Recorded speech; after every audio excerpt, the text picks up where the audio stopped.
Bismillahirrahmanirrahim. Assalamualaikum warahmatullahi wabarakatuh. Sahabat yang dirahmati oleh Allah Subhanahu wa ta'ala, tahajud bukan sekedar sholat malam, tapi sebuah amalan yang penuh keberkahan dan menjadi kebiasaan para ahli surga.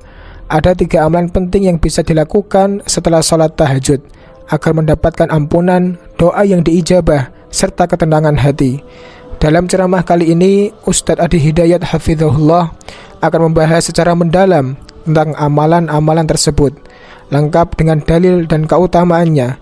Simak dengan seksama, semoga ilmu ini semakin mendekatkan kita kepada Allah Subhanahu wa ta'ala. Amalan pasca tahajud. 1, 2, 3. Kita batasi dengan 3 poin utama dulu. Awas hati-hati ya. Materi ini bukan hanya penting untuk sesuai amalan Nabi, tapi nanti ada beberapa keistimewaan ketika Anda bisa amalkan itu semua. Yuk kita mulai bahasan pertama. Istighfar. Memperbanyak istighfar. Kedua doa. Dan ketiga rehat sejenak. Jadi ada ahli surga yang punya kebiasaan di bumi. Ada ahli surga yang punya kebiasaan di bumi. Kalau Anda ingin lihat ahli surga spesial sedang ada di muka bumi, lihat orang yang rajin tahajud, yang pasca tahajud salah satunya dia perbanyak istighfar kepada Allah Subhanahu wa ta'ala. Ini poinnya. Jadi, maaf, setelah selesai tahajud, Anda salam kanan, kiri, selesai kemudian witirnya, ada peluang nih amal lagi. Ya. Jangan langsung istirahat. Walaupun cuma 1 kalimat. Jeda sebentar. Hadirkan ketenangan setelah ibadah. Syukuri itu semua. Setelah itu baru kemudian Anda kondisikan hati untuk bisa mendekat kepada Allah. Baru Anda ungkapkan kalimat Astaghfirullahaladzim. Astaghfirullahaladzim. Astaghfirullahaladzim. Alladzi la ilaha illa huwal hayyul qayyum wa atubu ilaih. Astagfirullah, astagfirullah, astagfirullah. Nah, disinilah teman-teman 2 hal bisa kita kerjakan. Sekarang kita bicara bagaimana cara beristighfar seperti diisyaratkan Al-Quran ini.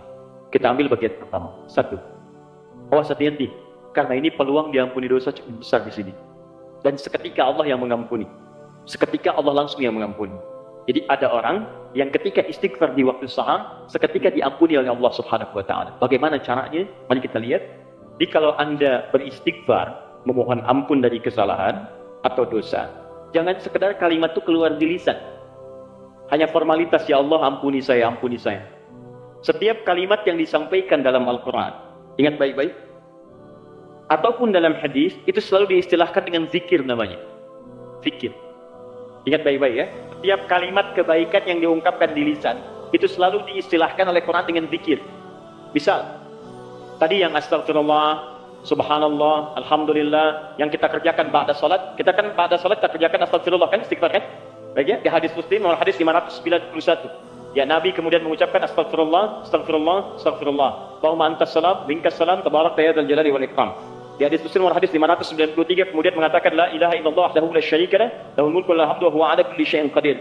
Lalu setelah itu subhanallah, alhamdulillah, Allahu akbar. Zikir ini disebut zikir di Quran. Di Quran surah keempat ayat 103. Paling kanan sebelah atas, agak sedikit ke tengah. Lihat kalimatnya. Fa idza qadaytumus sholata fadhkurullah. Kalau Anda tuntas mengerjakan salat, segeralah berzikir kepada Allah Subhanahu wa taala. Nah, apa itu zikir? Zikir itu bukan sekedar kalimat yang diungkapkan, tapi zikir secara bahasa saja sudah mengandung arti sesuatu yang teringat, sesuatu yang dirasakan, ingat dan dirasakan. Jadi ketika Anda beristighfar, tadi ingat baik-baik, ingat kesalahan, dosa yang dilakukan, minta ampun atas kesalahan dan dosa yang dilakukan. Kalimatnya disebut dengan zikir. Zikir berarti ingat dan merasakan. Jadi begitu Anda mengatakan, ya Allah astagfirullah, ampuni saya, Anda minta ampun, berarti ada dosa yang dikerjakan. Ingat dosa apa yang Anda lakukan sampai Anda mengatakan ampuni saya. Ini bukan cuma di lisan. Jadi begitu Anda istighfar, itu enak Pak, di keheningan malam, saat tidak banyak suara bising, dan Anda menyadari kesalahan Anda pada saat itu. Begitu air mata Anda jatuh, tumpah saat itu, kemudian kalimat yang Anda rasakan seketika ampunan dari Allah itu turun kepada Anda. Itu yang pertama mesti Anda lakukan. Jadi begitu selesai tahajud, ingat-ingat, perbanyak istighfar. Hatinya nyaman. Setelah ketenangan itu ada, saya agak cepat, baru masuk ke nomor 2. Apa nomor 2 itu? Ini yang saya maksudkan. Awas kalimatnya hati-hati. memperbanyak doa kepada Allah Subhanahu wa taala. Dan inilah doa yang paling cepat diijabah di antaranya oleh Allah Subhanahu wa taala. Doa yang dipanjatkan di keheningan akhir sepertiga malam, menjelang fajar, dalam keadaan pasca istighfar, bahkan langsung dikatakan di hadis qudsi, jika Anda meminta, maka tidak akan pernah ditolak. Siapa yang meminta, aku berikan. Siapa yang berdoa, aku kabulkan. Siapa yang istighfar, man istaghfara li ghafartu lah, aku ampuni semua dosa-dosanya. Aku ampuni semua dosa-dosanya. Kita bayangkan. Nah, setelah itu, dosa diampuni, tenang ada, tinggal Anda memohon kepada Allah. Siapa yang meminta, aku berikan. Siapa yang berdoa, aku kabulkan. Itu janji Allah di hadis qudsi. Dan hadis qudsi ini diriwayatkan langsung oleh 30 orang sahabat senior di tabaqah pertama, tingkat pertamanya. Dia yang menerima dari Nabi itu hampir semua sahabat yang senior, 30 orang. Anda minta tuh, di kesempatan. Mungkin inilah waktu yang doa-doa Anda yang dulu itu mungkin belum terkabul. Anda diminta berada di waktu itu. Kalau sudah diberikan waktunya Anda tidak minta, Anda butuh waktu apa lagi? Ayo, yang katanya mohon kepada Allah minta keturunan terbaik, rizki terbaik, pasangan terbaik, ya perilaku yang baik, waktu ini. Nah, apa doa di antara yang dimohonkan? Ini saya tunjukkan ada di Abu Daud, nomor hadis 1427. Kemudian di At-Tirmidzi, nomor hadis 3566, 3566. Imam At-Tirmidzi di antara yang mendawamkan malamnya tahajud. Bahkan berdoa. Terus istighfar. Sampai buta matanya. Ya, orang bertanya, Syekh lima hakadha, kenapa Anda masih seperti ini? Dia imam besar, ahli tahajud, ahli Quran, menulis juga Al-Jami' As-Sahih. Dia dikenal dengan Sunan At-Tirmidzi, ahli hadis juga, tapi di akhir hidupnya banyak menangis sampai buta matanya. Ditanya kenapa sampai begini? Kata beliau, saya khawatir dan takut ketika diwafatkan dan menghadap kepada Allah belum cukup bekal saya dipandang oleh Allah Subhanahu wa taala. Ada seorang imam sampai menangis mata buta. Ditanya kenapa? Takut saat pulang bekalnya belum cukup. Ya, coba lihat kita, imam bukan, makmum kadang-kadang cita-cita masuk surga, surganya Firdaus bersama Nabi lagi. Berapa amalannya dibandingkan dengan orang-orang soleh terdahulu? Paham? Baik. Kemudian ada juga di An-Nasa'i. Kalau At-Tirmidzi nama aslinya bukan At-Tirmidzi, nama aslinya Muhammad. Muhammad tinggal di Tirmidz, dikenal dengan At-Tirmidzi. Beliau hafal 500.000 hadis. Ya, dan hafalnya lancar sekali, ringan mengucapkan, lunak menyebutkan. Sampai kata Syekhul Islam Ibnu Qayyim Al-Jauziyah mengatakan, kalau dulu ada Nabi Daud bisa melunakkan besi dengan tangannya, maka ini Abu Daud bisa melunakkan hadis dengan lisannya. Baik, tadi At-Tirmidzi sudah. An-Nasa'i nomor hadis 1747. 1747. Kemudian Ibnu Majah, An-Nasa'i ini muridnya juga Imam Asy-Syafi'i, dia pernah belajar kepada Imam Asy-Syafi'i. Kemudian Ibnu Majah nomor hadis 1168. Semua hadis yang diriwayatkan oleh para imam ini sumbernya dari seorang sahabat, menantu Nabi sallallahu alaihi wasallam, yang juga sering dibangunkan oleh Nabi sallallahu alaihi wasallam untuk menunaikan salat malamnya, yaitu sahabat Ali bin Abi Thalib radhiyallahu taala anhu. Apa di antara doanya? Allahumma inni a'udzu biridhaka. Ya, Ali bin Abi Thalib mengajarkan doa dari Nabi sallallahu alaihi wasallam setelah kemudian tahajud, setelah beristighfar kepada Allah. Lalu doa pertama yang disampaikan bukan doa permintaan lain-lain dulu, tahan dulu yang lainnya. Tapi yang didahulukan yang ini. Ya Allah, Allahumma inni a'udzubika biridhaka min sakhatik. Ya Allah, saya berlindung kepadamu dengan mengharap ridhamu. Jauhkan saya, ya Allah, jauhkan saya dari segala apa yang engkau murkai. Di antara makna ridha, kalau sudah datang dari Allah, maka mengabulkan semua doa-doa yang dimohonkan. Ridha itu maknanya 3. Mengabulkan doa yang dimohonkan, mengampuni dosa yang pernah berlangsung dalam kehidupan, dan yang ketiga memberikan solusi dari semua persoalan yang Anda hadapi dalam kehidupan. Baik, teruskan. Wa bimu'afatika min uqubatik. Wa bimu'afatika, dan hamba berlindung kepadamu ya Rabb dengan segala penjagaan dan pemaafanmu. Mu'afah itu adalah sifat penjagaan dan pemberian maaf. Anda dijaga oleh security, terjaga, nyaman Anda. Anak dijaga orang tua, nikmat, nyaman. Tapi apakah selamanya bersama security? Tidak. Selamanya bersama orang tua, mungkin terpisah. Kalau Anda titipkan diri Anda kepada Allah, maka siapa yang bisa mengganggu Anda dalam kehidupan? Maka Anda bermohon kepada Allah, ya Allah, tolong jaga hamba ya Allah. Dan kalau salah, tolong maafkan hamba. Dan yang lebih hamba mohonkan, tolong jaga hamba dari uqubatik, dari hukuman-hukuman. Nah, hukuman dunia dan siksa akhirat itu disebut dengan uqubah. Maka Anda bermohon kepada Allah, ya Allah, kalau ada perilaku saya yang tidak baik, yang bisa menghadirkan percepatan hukuman di dunia, mohon lindungi saya. Lindungi saya, Allah. Karena Anda tidak tahu sedang mengerjakan apa yang mungkin Allah murka dengan Anda. Dan kalau ada jalan kembali saya yang berpotensi menghadirkan hukuman abadi di akhirat, mohon lindungi saya, jaga saya dan maafkan kesalahan saya. Karena kalau cuma dijaga nggak ada pemaafan, masuk juga ke situ. Tapi ketika Anda dimaafkan dari kesalahan-kesalahan Anda, dijaga oleh Allah seketika saat itu, maka nikmat yang Anda peroleh pada saat itu. Paham ya? Nah, maka ini kalimat setelah itu Anda puji Allah. La uqsi sana'an alaik. Ya Allah, saya tak mampu menghitung kebaikan, kemuliaan dan pujian darimu. Karena itu pujian yang disampaikan karena kebaikan berlimpah yang tak terukur, yang tidak terukur. Seakan-akan Anda katakan, ya Allah, Engkau sudah banyak berbuat baik kepada saya, ya Allah. Saya nggak bisa menghitung, ya Allah. Saya nggak bisa menghitung. Anta kama asnaita ala nafsi, hitungannya sesuai dengan apa yang kau hitung saja, saya tak mampu menghitung. Tapi mohon ya Allah, di balik segala kebaikan yang tak terhitung itu, saya minta kepadamu ya Rabb, tolong jaga saya ya Allah dari segala hukumanmu, dan tolong ridhoi saya dan jaga saya ya Allah dari segala hal-hal yang mengundang murka. Itu yang paling penting. Maka sejak saat itu, insya Allah Anda akan dijaga dalam kehidupan harian Anda. Setelah itu silahkan bebas mau minta apa. Masalah dunia, ya Allah besok saya mau ujian ya Allah, mohon mudahkan ya Rabb. Yang ketiga, ingat setelah tadi istighfar, kemudian berdoa. Setelah itu rehat sejenak untuk persiapan subuh. Jadi begitu sudah istirahat sejenak, nanti begitu subuh segar kembali kita. Segar, enak, nyaman. Begitu Allahu Akbar, subuh sudah siap. Ya, kalau wudu batal, perbaiki wudu. Kalau tidak, kita sudah dalam keadaan tenang. Boleh. Sandaran. Nah, itu sunnah. Ketika Anda melakukan itu karena petunjuk hadis, maka Anda dapat pahala. Paling enak. Tidur dapat pahala. Anda bayangkan. Sandaran dapat pahala. Itu paling indah. Nah, saya pernah lakukan ini, teman-teman sekalian. Itu waktu di pesantren tuh. Ya, malam ke masjid. Kalau ujian orang ke kelas, kadang-kadang dia ke kelas sampai larut malam, saya ke masjid. Bawa buku juga kita. Ya. Kemudian malamnya sholat. Ya, kemudian setelah itu kita istighfar, berdoa, minta. Ketiduran tuh sebentar. Ya, kalau ke masjid itu kenapa tiduran di masjid paling enak? Karena menjelang subuh pasti orang ke masjid semua kan? Pasti bangun tuh. Baik. Hampir setiap saya yang tertidur itu selalu bermimpi ngerjain soal. Bangun lagi, alhamdulillah. Sholat. Begitu masuk ruangan ujian, soalnya persis seperti yang dilihat tadi malam. Itu selesai. Pernah satu kali dibagikan, begitu dibagikan kayak semalam nih. Ya, saya isiin aja tuh. Begitu selesai bagikan, saya selesai mengerjakan ini. Saya bilang saya selesai Pak. Selesai katanya. Kan baru saya bagi, tapi saya selesai. Diambil oleh beliau, dilihat. Nah, sementara ke depan dulu nak ya. Kamu duduk di depan di sini. Tolong lihat teman-teman yang sedang mengerjakan ujian. Bapak beresin administrasi dulu. Selesai. Tapi itu nyaman, enak gitu ya. Saya anjurkan teman-teman, adik-adik terutama yang masih kuliah, siap dekati Allah. Karena Allah yang punya pengetahuan. Dekati yang punya, maka Anda akan diberikan hal yang terbaik. Itu ada rumusnya di Quran surah kedua Al-Baqarah di ujung ayat 282. Paling kiri sebelah bawah, paling ujung. Wattaqullah wa yu'allimukumullah. Tingkatkan takwamu kepada Allah, maka Allah akan mengajarkan pengetahuan kepadamu.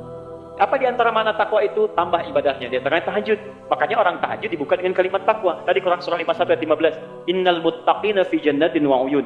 Sebagian orang takwa tinggal di taman surga. Apa amalannya? Innahum kanu qabla dzalika muhsinin, kanu qalilan minal laili ma yahja'un. Sedikit tidurnya, bangun malam. Wa bil ashari hum yastaghfirun, istighfar. Nah, saya sarankan walaupun Anda dalam beraktivitas keseharian, setelah itu istighfar, sebelum rehat, perbanyak doa. Doa, maaf ya maaf sekali lagi. Kalau di pekerjaan ada kesulitan, minta saat itu. Di rumah tangga ada masalah, minta saat itu. Ya, dalam kehidupan ada persoalan, minta saat itu. Walaupun tidak ada apa-apa dalam kehidupan dunia, minta surga terbaik yang di akhirat. Maka ini diantara sunnah. Setelah Anda kerjakan itu, saya katakan kepada Anda, insya Allah akan terjadi perubahan dalam hidup Anda minimal di hari itu. Gak percaya silakan coba. Demi Allah saya katakan, silakan coba, bedakan rasanya, rasakan bedanya, dan pasti akan terasa bedanya. Bangun malam ini. Siapkan, kompak dengan keluarga. Anda kompak aja, mah kita bangun jam sekian ya. Anak-anak kita bangunin deh, kita bangunin. Siapin misalnya bangun 2:30, bangun jam 3, kita sholat.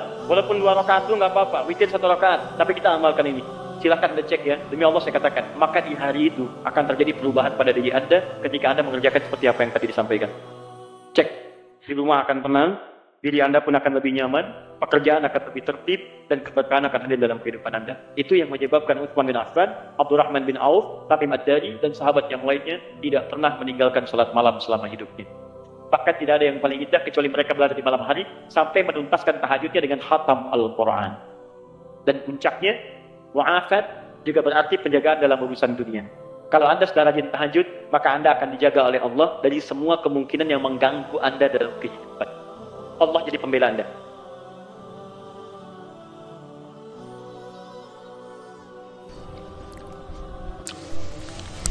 Sahabat beriman yang dirahmati oleh Allah Subhanahu wa taala, alhamdulillah kita telah menyimak penjelasan dari beliau. Kesimpulan dari ceramah Ustadz Adi Hidayat tentang amalan pasca tahajud memberikan wawasan mendalam tentang bagaimana seseorang dapat meraih keberkahan dan keistimewaan dari Allah Subhanahu wa taala. Ada 3 poin utama yang perlu diperhatikan setelah menunaikan salat tahajud, yaitu yang pertama, memperbanyak istighfar. Setelah salam dari tahajud dan witir, dianjurkan untuk tidak langsung tidur, melainkan memperbanyak istighfar kepada Allah Subhanahu wa taala. Istighfar bukan sekedar mengucapkan astagfirullah di lisan saja, tetapi harus diiringi dengan kesadaran penuh atas dosa-dosa yang telah dilakukan serta niat kuat untuk memperbaiki diri. Allah Subhanahu wa taala berjanji dalam Al-Qur'an dan hadits qudsi bahwa orang yang beristighfar di waktu sahur akan langsung mendapatkan ampunannya. Keutamaan istighfar ini juga disebutkan dalam surah Al-Baqarah, di mana Allah Subhanahu wa taala menyatakan bahwa ampunannya selalu terbuka bagi hambanya yang kembali kepadanya dengan hati yang tulus. Yang kedua, memanjatkan doa. Waktu setelah tahajud adalah salah satu waktu terbaik untuk berdoa, karena doa yang dipanjatkan saat itu sangat mustajab. Rasulullah sendiri bersabda, Rasulullah sallallahu alaihi wasallam bersabda bahwa siapa yang meminta, Allah akan memberinya. Siapa yang berdoa, Allah akan mengabulkannya. Dan siapa yang beristighfar, Allah akan mengampuni dosa-dosanya. Oleh karena itu, setelah istighfar, hendaknya kita memanfaatkan waktu ini untuk memohon kepada Allah Subhanahu wa taala berbagai kebaikan, baik di dunia maupun akhirat, termasuk memohon keturunan yang saleh, rezeki yang halal, perlindungan dari bala atau musibah, dan kebahagiaan hidup.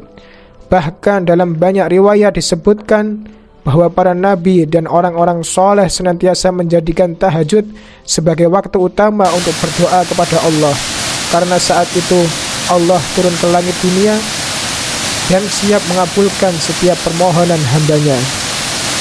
Yang ketiga, rehat sejenak untuk persiapan subuh. Setelah beristighfar dan berdoa, disarankan untuk beristirahat sejenak sambil tetap dalam keadaan zikir dan persiapan untuk sholat subuh. Sunnah Rasulullah Sallallahu Alaihi Wasallam membolehkan seseorang untuk bersandar atau tidur tidur sebentar sebelum subuh, asalkan tetap dalam keadaan suci. Ini adalah bagian dari strategi. Apabila batal, maka berwudu lagi. Ini adalah bagian dari strategi untuk menjaga energi agar dapat menjalankan aktivitas di siang hari dengan penuh keberkahan. Namun yang lebih utama adalah tetap menjaga kekhusyuan dan kesadaran dalam mengingat Allah Subhanahu wa taala agar jiwa tetap tenang dan hati semakin dekat kepadanya. Dari 3 amalan utama ini kita bisa melihat betapa pentingnya sholat tahajud bukan hanya dalam hal mendekatkan diri kepada Allah Subhanahu wa taala, tetapi juga dalam membentuk karakter pribadi yang lebih baik dan mendapatkan perlindungan dari segala kesulitan. Orang-orang soleh terdahulu seperti Utsman bin Affan dan Abdurrahman bin Auf menjadikan tahajud sebagai kebiasaan mereka sepanjang hidupnya, dan hasilnya mereka diberikan keberkahan dalam segala aspek kehidupan mereka. Bahkan banyak ulama dan tokoh Islam yang menyatakan bahwa salah satu rahasia kesuksesan mereka di dunia dan di akhirat adalah karena mereka tidak pernah meninggalkan sholat tahajud. Dengan mengamalkan tahajud dan 3 amalan pasca tahajud ini secara konsisten, insya Allah kita akan merasakan perubahan besar dalam hidup kita. Kehidupan rumah tangga akan lebih harmonis, pekerjaan menjadi lebih mudah, Dan yang paling utama, kita mendapatkan perlindungan serta ridhonya dari Allah. Kita mendapatkan perlindungan serta ridho dari Allah Subhanahu wa ta'ala. Selain itu, tahajud juga menjadi sarana untuk memperkuat iman dan mendapatkan petunjuk dalam menghadapi berbagai permasalahan hidup. Oleh karena itu, marilah kita berusaha untuk menjadikan tahajud sebagai bagian dari rutinitas harian kita, serta mengamalkan istighfar, doa, dan rehat dengan penuh kesadaran agar hidup kita senantiasa diberkahi oleh Allah Subhanahu wa ta'ala. Semoga Allah Subhanahu wa ta'ala memberikan kita kekuatan dan keistiqomahan dalam menjalankan ibadah ini, sehingga kita bisa meraih keberkahan yang luar biasa dalam kehidupan dunia dan akhirat kita. Amin ya rabbal alamin. Jazakumullahu khairan katsiran wallahu alam bissawab. Wassalamualaikum warahmatullahi wabarakatuh.